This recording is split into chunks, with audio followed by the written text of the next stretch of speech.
Hello, Serge here from the back porch. Today I want to talk about the driver. And the topic I want to talk about is basically choosing your driver. And what brought this up was I recently had a lesson with one of my regulars here in Greenville. And as I walked up and started talking to him about what's going on and everything else, he immediately informed me. He says, I guess you can see in my bag, you can see I have a new driver. And he started telling me about what he did. He went to some facility that had an indoor fitting system, and they were able to take his speeds and tell him his launch angle and spin rates and how far the ball went. And he said that he ended up with this model driver that he had, which was one of the top 5 or 6 brands that's in the driver wars every week on the PGA Tour.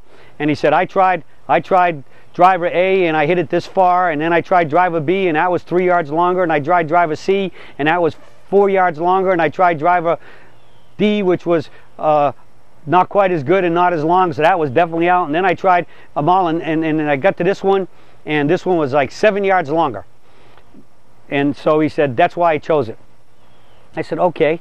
I said, well, did you pay any attention to, or was it able to show, like, when you hit it, that, like, how well did you hit it in terms of the flight pattern? In other words, was it as straight as one that was maybe shorter? And if you hit it bad, how bad was it when you hit it bad as compared to maybe some of those other ones? And he did come back and he said, yeah, I think it was straighter, and I felt like I hit it better and it had to be straighter. And so the point is that what should be, at least I believe, the first criteria for you choosing a driver? I mean, everybody I talk to, it's always, which one do I hit longer? Well, I'm going to make you a promise. You know, in Scout's Honor, and I'm an Eagle Scout, that is not the #1 criteria when I choose my drivers.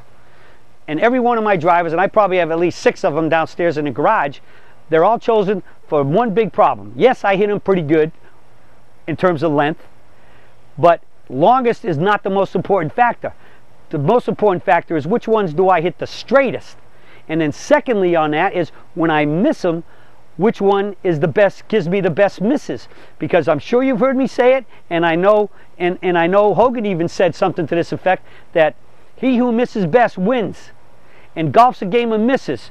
And the better your misses, the better you play, the better scores you're going to shoot. Because better misses stay in play.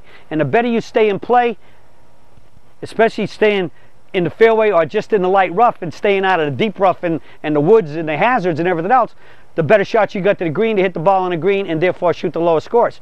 And so I'm pleading with you all.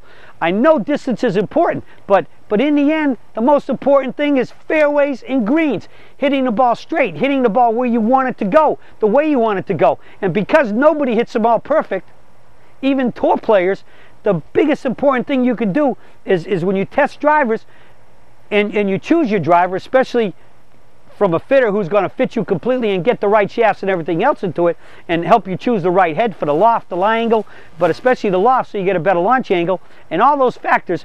You want to play with the driver that when you miss it, it gives you the best misses and you're still in play. Because it's all about misses. Now I've got some drivers I've hit really good and they're really long, but that's only great when I hit them dead solid perfect. A little miss isn't too bad, but a little bit more than a little miss, and those clubs, and I got 2 or 3 of them downstairs, 5 or 6 of them maybe, that even that little more than a miss, which still for most of is not that bad an impact hit that way, but it starts more offline and goes farther offline, and it ends up being way shorter than a thin miss down the middle. And so please, distance is important, but don't forget accuracy.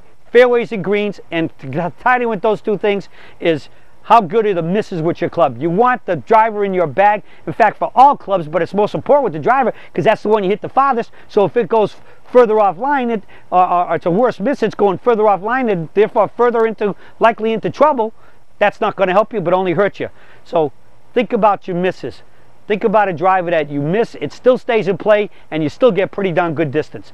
And that's the key to putting a driver in your bag, because nobody hits them all good.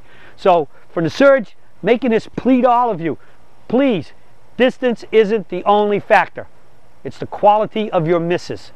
All right? Keep that in mind. And I know I've heard some I can't tell you how many I've heard say that. Yeah, I got a driver at home that isn't quite as long, but boy, I'm so much better with it as far as my misses.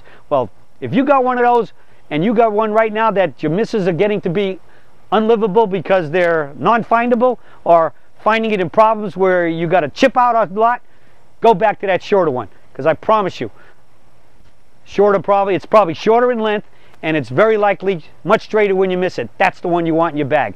You want to be able to find that ball and find it in a good position so you got a chance to knock it on the green and keep it in play, or knock it down the fairway to get close to the green and knock the next one on. It's all about good misses. So let's think good misses and not just distance, especially when we're choosing a driver and the one that's going to be in our bag.